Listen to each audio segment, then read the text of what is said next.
Good evening and welcome to SVG-TV News for Friday, July 12th, 2024. I am Yvesta Boynes with the details. As recovery efforts continue, Prime Minister Dr. Ralph Gonsalves has revealed that thousands of people are homeless and in need of help in SVG. In a recent press conference with Grenada's Prime Minister Dickon Mitchell yesterday, PM Gonsalves revealed that 3,500 households were impacted. Vincent and the Grenadines, the persons who would be homeless would be in excess of, well, in households, in about 3,500 households, and you're going to have, you multiply that by 3, you begin to get the numbers which would be homeless. They're in shelters or in other people's homes, or in some cases under the stars, as in Union Island, and I suspect in Carriacou also, Dickon.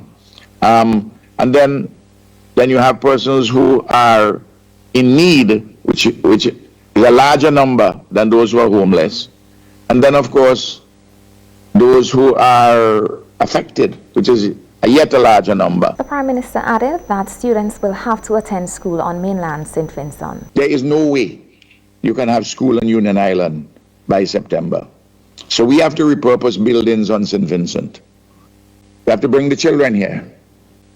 We have to bring their teachers here. We have to bring their families here. We have to, and a school year is 10 months. We have to keep them here on St. Vincent for a period of 10 months. We have to house them. We have to put them in guest houses.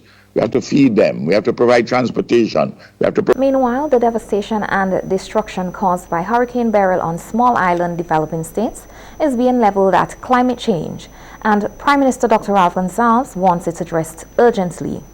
Speaking at the press conference on the regional response plan for Grenada and St. Vincent and the Grenadines, the Prime Minister said the evidence is there to show the impact of climate change, yet it is not being taken seriously. I think that we are seeing what can happen in just a few hours. Entire islands, small islands, decimated. We have been talking about this. We had this in Dominica. We had this in Barbuda, part of Antigua and Barbuda. We have seen it in other parts of the world. But the major emitters are not listening as carefully as they should. And if they have been listening, they have not been summoning the requisite will, political will, to address the existential question of climate change. Prime Minister Gonsalves has been vocal about climate change and its impacts, which has and continue to cost SVG millions of dollars. The Prime Minister posited that while relief efforts are essential, he continues to advocate for more substantial and proactive measures to mitigate climate change effects for small island developing states. The question is, what are we going to do about it? Immediately, for the relief, for the recovery and the reconstruction. But the larger question, how are we going to address climate change? If we do not take this matter seriously and urgently and put the requisite resources to it and to alter the nature of the global political economy, humanity as we know it will not be there for our children, our grandchildren, and our great-grandchildren. This is a sobering moment. We have been managing our countries quite well, each of us doing a number of things consistent with our humanization and sustainable development. But we are being knocked over all the time by matters which are entirely out of our control and which we had nothing to do with. It has been 11 days since Captain Maxwell Burke and his crew of 5 disappeared at sea on board the MV Guidance 2. The missing crew and vessel is being investigated by the Royal St. Vincent and the Grenadines Police Force. According to a press release from the police, the vessel MV Guidance last known location was in Canouan Islands Harbour on July 1st, 2024. This is the day that Category 4 cyclone Hurricane Beryl made landfall in the southern Grenadines. Burke, the captain of the missing vessel, is a resident of Canawan. According to information received by the police, the vessel's communication and GPS system are likely down, as its last known position indicates that the ship was adrift many miles early in the week. Early in the week, unsubstantiated reports circulated that the vessel was found in Antigua and Barbuda. However, the police press release stated that these claims appear to be false. The families are desperately seeking any assistance locating their loved ones. Meanwhile, the SVG police force is appealing to the public for any information that would lead to the safe recovery of the vessel and its crew. Persons can contact the police emergency at 999 or 911 or the SVG Coast Guard Service at 457-4578. The SVG Met Office has placed SVG under a flash flood watch until 6 p.m. today due to the passage of a tropical wave affecting the islands. Rainfall accumulations of 50 millimeters, approximately 2 inches, with isolated high amounts in mountainous areas are possible within the next 24 hours. Due to the already saturated nature of the soil, any additional rainfall could lead to flash flooding and land slippage. The SVG Met Office forecasts that there will generally be cloudy and breezy at times, with pockets of moderate to heavy showers and a chance of isolated thunderstorm. Residents and motorists in areas prone to flash flooding and landslides on near rivers and streams should be prepared. The flash flood watch may be upgraded to a warning if conditions warrant. Vincy Mass 2024 deemed a success. Vincy Mass 2024 has been deemed a success by the Carnival Development Corporation. Vincy Mass, which concluded on Tuesday, July 9th, saw thousands participating in various events.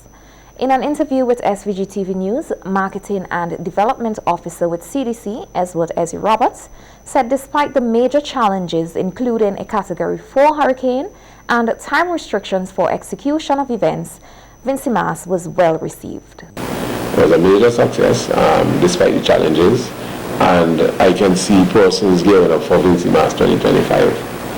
A number of persons who came, some persons have left and others are still here to return overseas, but they are going to, encourage friends and family to come for next year. So I'm looking forward to big things in 2025. In terms of marketing, we have already started putting out the information relative to Vincy Mass 2025. As we have done over the past few years, we ensure that on the last weekend of Vincy Mass, we start advertising the dates for the following year, because the date has already been a challenge in earlier times. So we decided now to start pushing it out so even visitors before they leave can have an idea. They would have the actual dates for Vincy Mass. So we had the dates, we had graphics on our screens at Victoria Park during the weekend advertising the dates. We have them at the airport, and there's a screen in arrivals at the airport. It's there, it's on the LED, it's an e-mail board at Sion Hill, it's also on the e-mail board in Kingstown, and we actually install a retractable banner at AIA in the departure lounge, show the dates. So persons leaving, they're able to leave with that visual, they can take a photo of Vincy Mass 2025, the dates of Vincy Mass. So we have started the process. Highlighting the standout events during the carnival season, Robert said worth mentioning was the Soca Monarch, the flagship event for CDC, which saw a young soca artist creating great music. This year, I don't think we as Vincentians can complain about the quality of music that we have had.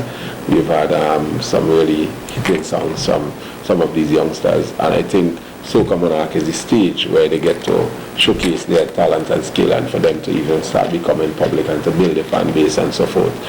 We had a number of rural Soca Monarchs. Those were really good as well. And the rural organizers of those Soca Monarchs are to be commended for also creating that platform and giving the youngsters that opportunity to perform in the rural communities, having won titles and placing out there, coming into the national competition with a level of confidence, and also bringing some of their fans to the show. So I would say Soca Monarch has been the flagship event, and this year it certainly has lived up to that. Congratulations to the winners of Raga Soca, Soca Monarch, not just those events, but to all winners. I would like to say, thanks for your participation in Vincy Mass 2024. We really appreciate it. Roberts described the atmosphere and energy during the peak days of Vincy Mass as exhilarating. There's carnival in the Caribbean, and when we say that, we actually refer to the energy of intention, because it is quite notable that when we see an event in St. Vincent, the way we party, as Skinny Fabulous said it in a song, we don't party normal. We have that extra energy and that buzz that helped to sell Vincy Mass, and I think we lived up to it this year. I think the energy was quite high. There were some disappointments, of course, in some quarters, from the time restrictions for some events and so forth for events. But I think once we got past that hurdle and the times were established, the times that person were comfortable with, the interest became, they were quite interested in events again, and they came out in the numbers and had a great time. So I would say that the level of participation was still good. Nevertheless, we had the two challenges I mentioned before. Roberts added that Vincy Mass has evolved over the years in terms of scale and participation. He further noted that Vincy Mass continues to contribute to the cultural identity of SVG. During the Carnival week, a person's participation in Vincy Mass would have been either you come into Kingston and lime at a street bar, or you come to the Victoria Park where there's a carnival show. Those are basically the two options available. Persons were going to like the aquatic club back in the day. After a carnival show was over, persons go to aquatic club for an after party. But there wasn't parties per se during the carnival week being organized outside of Kingston, or even in Kingston for that matter. They were basically street bar operation and Victoria Park. Now that has changed. Carnival has evolved, and we see new things happening, new trends, a number of parties taking place during the carnival week and so forth. So in terms of that, we see a change, even in terms of having parties on the day of Carnival. Monday, long ago, that wasn't the case. Everybody would come to Kingston. Whether you jumped in a van or you just come into local, but Kingston was where everybody was heading to. Now we have the other option of person going to a party on the day and so forth. So it has evolved. The way the mass bands present themselves as well. Long ago you had basically band launchings with in a car park or somewhere, you put up drawings and you display what you have, and person come and register. Even the method of launching bands has changed now. You do band launchings online and persons can go on and view. Meanwhile, in a bid to support communities devastated by recent Hurricane Beryl, a heartwarming initiative is set to unfold in the form of a charity concert scheduled to take place on Sunday, 14th July 2024 at Victoria Park. The Hurricane Relief Drive concert promises to be a beacon of hope for those affected by the recent Category 4 hurricane, which displaced thousands of persons from the northern and southern Grenadines. Marketing and Development Officer of the Carnival Development Corporation, Ezzy Roberts, is encouraging persons to attend the Relief Drive concert in an effort to sponsor perishable and non-perishable items. Attendees can look forward to performances by Jaron Nurse, ensuring an evening filled with both entertainment and a shared commitment to help those in need. Contribution. During the carnival, we actually created that opportunity for persons to make contributions to the relief supply effort for the Grenadines. We set up a booth inside the Victoria Park, and we had persons from an established agency manning that booth basically to deal with the collection funds and other things, other items. The CDC, of course, is making its infrastructure available. If you notice inside the Victoria Park when you came in, the stage, the canopy, the general infrastructure, the ramp and so forth, still pretty much in place. Normally, we would have started dismantling already. The reason we haven't begun the dismantling of the infrastructure is because it will be used this weekend, this Sunday, for a concert, a gospel concert which will be staged as a benefit concert for the relief efforts and so forth. So we have a number of gospel artists who will be performing, and it's a free admission event. So persons will come, make their contribution, and we'll be able to bring items and so forth. So that will be held from this Sunday, on this Sunday. It actually starts at 3 p.m. and you're going to have like fun activities between 3 and 6, and the actual concert starts at 6 p.m. So you can bring the family and they'll be able to participate in the activities.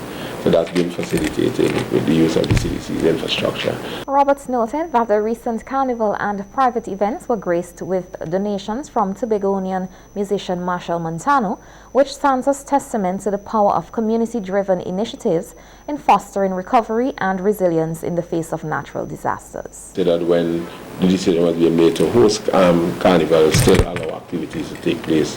A number of promoters and even the CDC had already invested large sums of monies into events and activities. Some of these promoters have pledged to make contribution towards relief supply, relief effort. Brunch and Soca, for example, they committed $10,000. We know at Wet Republic, Marshall Montano made a commitment of $20,000 US and Skinny Fabulous. Similarly, he did likewise, and so on. So these activities and events, we know other promoters will come forward and make their contributions. So I think the activities during Carnival itself, lend towards assistance for the folks of the Grenadines and for the mainland persons who are affected generally. Nelson Block copped 6 top prizes in this year's Vincy Mass Carnival. Some of the top places were Junior Queen and King of the Carnival and Best Junior Section. Band manager Ali Cadogan said they were hoping to win Band of the Year, but fell short by 13 points. Aiming for Band of the Year. But you know what? And I always tell people I'm about this. When you walk through the streets of Kingston and you actually hear people saying, boy, I like that band. That was really what traditional is all about. It brings back a lot of memories. And I must say, persons who play Mass with Nelson Block had a wonderful time on the streets of Kingston.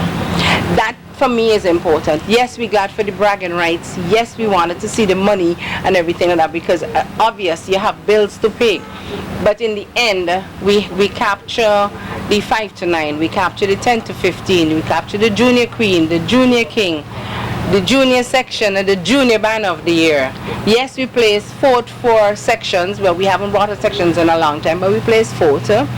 And we placed 3rd for Band of the Year. So, all in all, I said, we did pretty well with ourselves. Nelson Block, one of the oldest mass bands in SVG, had many reasons to celebrate this year. And the band manager said they have already started planning for Vincy Mass 2025. Nelson Block celebrated 40 years of Mass on the streets of Kingston. Some people didn't see it as a celebration, but for us it was a celebration, because there is not enough Mass bands who actually last that long. But the Band of the Year beat me by 12 points, and the second place beat me by 2 points. So I'm aiming this time to be number 1. And I'll be honest with you, my team has started sitting down and actually looking at what we are coming with for next year. And hopefully before this weekend we will put things together and actually run with it and start early. We are hoping against hope that next year we Carnival will be hitting the streets of Kingston. Yes, we will be coming bigger, better, brighter for 2025. Cadogan alluded to the devastation and destruction by Category 4 hurricane, and that the band has been doing its part to assist people affected not only on mainland St. Vincent but in the southern Grenadines. To be honest, we had a lot of damage control. For where we are, our tent was not really up. We had to pull it down, yes, but we had some things tied. We found them elsewhere over in the new project and that sort of thing. We had a few things got wet down that we had to repair, but all in all, in the end, it was a good thing. I had a group from Union Island, was in a section. They actually got some damage, and Nelson Block don't like to brag and boast, but we reached out to them and had them playing Mass, yes, with the organization, and still giving back to them in one way or the other. As I said, we don't like to publish what we do, but we do it from the goodness of our heart to persons. 150 youths between the ages 14 to 18 are expected to participate in the St. Vincent and the Grenadines Coast Guard annual summer program. The summer program, which starts next Monday, is being done in 3 phases. During an interview with SVG-TV News today, Chief Petty Officer and Coordinator of the Youth Development Program, Damian Franklin, outlined the week of activities that participants would be engaged in. During the week, we'll have lectures like Coast Guard related subjects. knots and splices, boat handling, safety at sea, and we have other instructors from outside entities who come and participate, for example from the Ministry of Health, Planned Parenthood, fisheries, and different areas like that. And on the Saturday in each week, we'll take them to Beckway on a picnic. On the way down to Beckway, they will have the opportunity to practice some of the navigation and safety at sea on our vessels. Franklin noted that many young people have benefited from the summer program, which has been ongoing for the past 3 decades. The theme of the program is shaping our youths for life high seas. Since the inception, we have trained approximately 3,800 participants. Each year, the program will run for approximately a month and a half. We have 3 phases. Each phase is 8 days, and there's a break between each phase so we can accommodate for the other phases then. This year, the program starts on the 15th of July and will finish on the 24th of August with a graduation. This year we have 50 students per phase, so in total that should be 150 at the end of the program. Franklin emphasized the importance of hosting the Coast Guard summer program and the benefits to the youth. He pointed out that many young persons who completed the training program have joined the Coast Guard. The program is a very interesting and fun program, also very educational and informative. Right at present we have a number of workers who have passed through the program, and it has impacted their life and encouraged or interesting for them to join the Coast Guard. So we have a lot of people working at the Coast Guard who have passed through the program. The Civil Service Coast Guard is one of the best jobs for me at present, because in the Coast Guard there's a lot to learn, there's a lot of opportunities to develop oneself. Also what makes you feel good is that we are here to serve and to help. For example, after the hurricane, we are in that batch to be the first responders to go and help, while people have to wait to go in. So we get the first view and the first opportunity to assist and help people in the country. Meanwhile, the police band summer program will run from July 23rd, 2024 to August 23rd, 2024 under the theme, Harnessing Young Minds During Summertime. This program is designed for children ages 9 to 15 and aims to provide a comprehensive and rewarding experience.